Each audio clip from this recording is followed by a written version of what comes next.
तो हम सबसे पहले सिलेक्शन में क्या करते हैं, ट्रेपेजॉइडल का हम पहले सिलेक्शन करते हैं, फिर सेकंड में ट्रायंगुलर, फिर उसके बाद लास्टली सॉटूथ का हम उपयोग करते हैं। समझ में आ गया?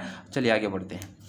अब देखते हैं physiological effect of the IDC current कि आईडीसी करंट का फिजियोलॉजिकल इफेक्ट क्या होता है। तो देखिए गाइस, मैं एक बार वीडियो डाल चुका हूँ फैराडे करंट का। फैराडे करंट आप अगर अच्छे से पढ़े हो तो इसको फिजियोलॉजिकल इफेक्ट आईडीसी करंट और फैराडे करंट का बिल्कुल सेम होता है। फिर भी आप सभी के लिए मैं लिखा हूँ, ठीक है ना। वहाँ भी पढ़ सकते हैं, वहाँ मैं अच्छे से समझाया हूँ, वहाँ जाकर एक बार मेरी वीडियो को जरूर देखिए, उसके बाद इसको पढ़िए, ठीक है ना। आसानी होगा, बहुत आसानी होगा, ठीक है ना। Same is the Faraday current, ये बहुत सेम होता है, सेम होता है जैसे जैसे जैसे फैराडे करंट में होता है, सेम वही प्रोसेस भी फिजियोलॉजिकल इफेक्ट आपको देखने को मिलता है कि इसमें आईडीसी में, ठीक है। सेंसरी नर्व स्टिमुलेशन देखने को मिलेगा। सेंसरी नर्व स्टिमुलेशन से क्या होगा, it stimulate the sensory nerve, resulting क्या होता है, feeling burning and stabbing sensation. हमें बर्निंग स्टेबिंग सेंसेशन फील होता है, मतलब ये सेंसरी नर्व को क्या कर रहा है, स्टिमुलेट कर रहा है, ठीक है। मोटर नर्व स्टिमुलेशन में when the current is provided to the denervated muscle, ठीक है, it produced contraction of the muscle. देखिए हमने जब इसे डिनर्वेटेड मसल में दिया है तब ये मसल को कॉन्ट्रैक्शन प्रोड्यूस कर रहा है, यानी ये मोटर नर्व को भी क्या कर रहा है, stimulate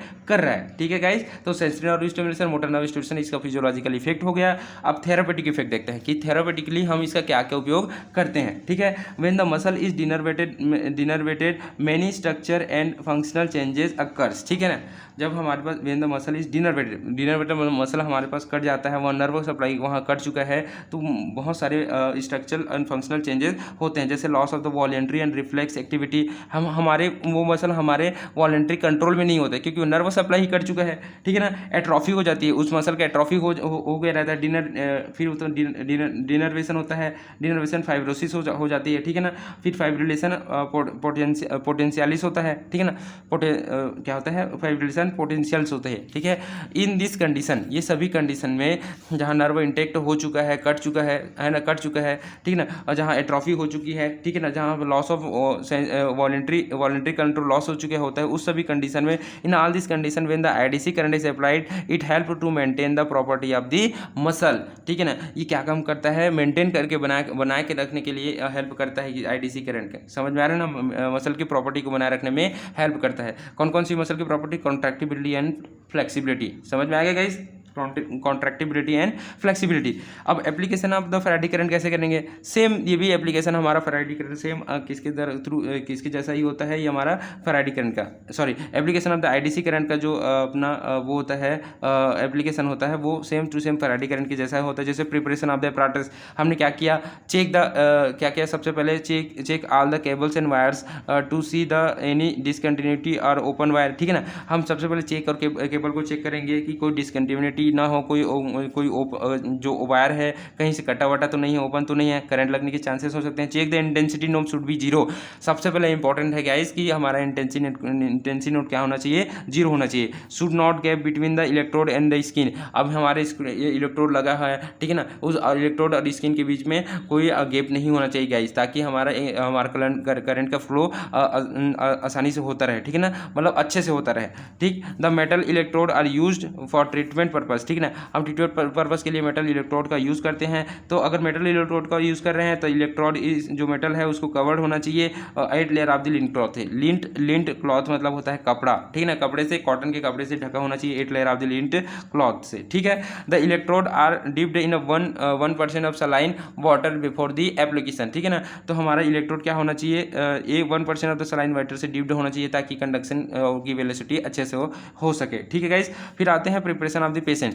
preparation of the patient में क्या करेंगे, सबसे पहले क्या करेंगे, all the instruction should be clearly explain to the patient in her and his language, ठीक है ना। तो हम जो भी करने वाले हैं मशीन के बारे में, करंट लगेगा कैसे लगेगा, आपको कैसे फील होगा, इसके बारे में हम उसको उसकी ही भाषा में समझाएंगे सबसे पहले, ठीक है गाइज। फिर उसके बाद देखेंगे the patient should be in comfortable position में होना चाहिए, the patient should be in comfortable position. फिर उसके बाद the part to be treatment, जो भी हम पार्ट को ट्रीट करने वाले हैं गाइज, वो पार्ट क्या होना होना चाहिए, अनरेस्ड होना चाहिए और क्लीन होना चाहिए, ठीक है। Check the contra indication before the current is given. उसके बाद आता है हमारा कॉन्ट्रा इंडिकेशन। हम कॉन्ट्रा इंडिकेशन को चेक करेंगे फिर उसके बाद देंगे, है ना। कॉन्ट्रा इंडिकेशन चेक करना वेरी वेरी इंपॉर्टेंट है, ठीक है। किसी को मेटल प्लेट इम्प्लांट हुआ हो, किसी का है ना, समझ में आ रहा है, हार्ट में ऐसे नोड लगा हो, ठीक है, तो आप कुछ करंट सप्लाई कर रहे हो, करंट क्या करता है, वो भी करंट है, इम्पल्सेस जनरेट करता है, ये भी करंट हम फ्लो कर रहे हैं, ठीक है ना, ये भी एक करंट है। करंट क्या कर सकता है, वो करंट को उसकी स्टिमुलेशन को इंक्रीज कर सकता है, हो सकता है हार्ट अटैक आ जाए। समझ में आ रहा है गाइस। तो ये सभी कंडीशन के कारण हमें कॉन्ट्राइंडिकेशन को चेक करना बहुत बहुत जरूरी होता है, ठीक है। Testing of the apparatus। अब टेस्टिंग कैसे करेंगे, तो प्रोसीजर होता है, फर्स्टली प्रॉपर एरिया सिलेक्शन करेंगे, फिर both the electrode placed over that area, ठीक है ना। उसके बाद क्या करेंगे, slowly increases the intensity of the current, ठीक। उसके बाद क्या करेंगे, prickling and tingling sensation is feel, then the machine is proper work, ठीक है। ये हम सबसे पहले prickling and tingling sensation is feel when the machine is proper work, ठीक है। सबसे पहले हम क्या किए कि प्रॉपर एरिया ले लिए, फिर बहुत दोनों इलेक्ट्रोड को प्लेस कर दिए, वहाँ पर स्लोली इंटेंसिटी को इंक्रीज कर रहे हैं, ठीक है ना। उसके बाद हमें prickling and tingling sensation feel हो रहा है कोई भी जगह पर जहाँ पर हमने सेलेक्ट किया है, तो वो क्या है, हमारा मशीन हमारा प्रॉपर वर्क कर रहा है, ठीक। Application of the electrode. अब ये एप्लीकेशन, हमारे इलेक्ट्रोड का एप्लीकेशन कैसे कैसे करते हैं, तो इलेक्ट्रोड का एप्लीकेशन की बात करें तो two electrode is used. First होता है एक्टिव इलेक्ट्रोड जो कैथोड होता है, और दूसरा होता है पैसिव इलेक्ट्रोड जो एनोड होता है। दो इलेक्ट्रोड होते हैं, ठीक है ना। अब उसका प्लेसमेंट कैसे करते हैं गाइज, ठीक है। तो सबसे पहले आता है इलेक्ट्रोड का प्लेसमेंट, है ना। दो इलेक्ट्रोड हमारे पास होता है, एक्टिव एंड पैसिव इलेक्ट्रोड, ठीक है। तो उसका प्लेसमेंट की बात करें तो प्लेसमेंट की बात फर्स्ट क्या करते हैं, तो फर्स्ट इलेक्ट्रोड विच में भी एनोड या कैथोड हो सकता है, कोई भी इसमें क्या होता है, कोई भी आप एक इलेक्ट्रोड लो, वो चाहे एनोड हो या कैथोड हो, is placed at the origin of the muscle. समझ में आ रहा है ना। इसमें एकदम फिक्स नहीं है कि आप एनोड को लो या कैथोड को लो, ठीक है, जैसे फैराडिक में था, लेकिन इसमें आप एनोड ले रहे हो या कैथोड ले रहे हो, वो एक जगह क्या होना चाहिए, ओरिजिन ऑफ दी मसल में उसको एक जगह प्लेस कर दो। समझ में आ रहा है, ओरिजिन ऑफ दी मसल में। उसके बाद क्या करेंगे, second electrode is placed at the insertion of the muscle not the tendon, ठीक है, जहां मसल इंसर्ट हो रहा है। अब मसल मान लीजिए इसका मसल कहाँ इंसर्ट हो रहा है गाइस, समझ में आ रहा है ना। मान लीजिए बाइसेप्स मसल है, मान लीजिए बाइसेप्स मसल है, बाइसेप्स मसल का इंसर्शन कहाँ होता है, तो ये बाइसेप्स मसल ये है, ये बाइसेप्स मसल है, इसका इंसर्शन यहाँ पर होता है, लेकिन नहीं, मसल का इंसर्शन नहीं, वो तो टेंडन का इंसर्शन हो गया। मसल का क्या हो गया, मसल यहाँ ही खत्म हो रहा है, मसल इतना भी खत्म हो रहा है, यानी ये मसल का इंसर्शन पॉइंट है, यहाँ टेंडन वहाँ जाकर जुड़ रहा है, ठीक है ना गाइस। तो जहाँ मसल का इंसर्शन पॉइंट है, टेंडन का नहीं, उस पार्ट पर हम second part of the electrode को रखेंगे, ठीक है गाइस। अब आते हैं, there are the two method of the application of the IDC current, ठीक है। दो मेथड होते हैं हमारे पास एप्लीकेशन करने के लिए, two method of the application of the IDC current, ठीक है गाइस।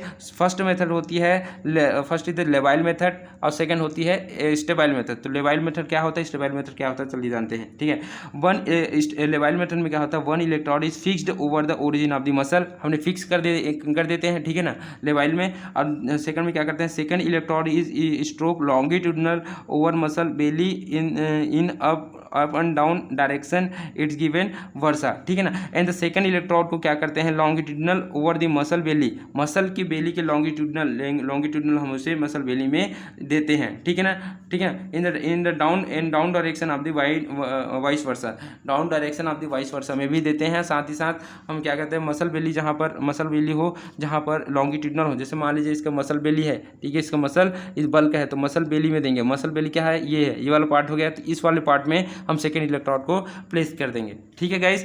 एडवांटेज देखें तो it can stimulate all the muscle fibre, ये सभी मसल फाइबर को स्टिमुलेट करता है, कौन सा, लेवाइल मेथड में। लेवाइल मेथड सभी मसल को स्टिमुलेट कर सकता है, जैसे मान लीजिए एक ग्रुप ऑफ मसल है, तो उस ग्रुप में जितने मसल उस सबको स्टिमुलेट कर सकता है, ठीक है गाइस।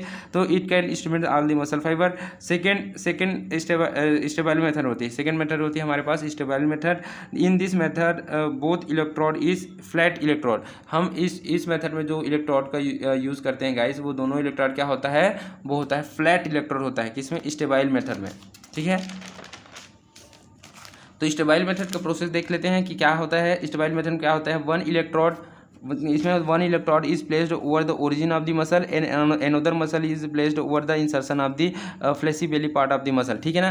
तो पहले को हम किस स्टेबाइल मेथड में हम क्या किए, जो पहले इलेक्ट्रोड होता है उसको कहाँ पर प्लेस करेंगे, over the origin of the muscle, and other electrode को हम प्लेस करेंगे कहाँ पर, over the insertion of the fleshy belly part of the muscle same insertion of the flexibly part of the muscle पर हम इसे क्या करेंगे प्लेस करेंगे। समझ में आ रहा है गाइस।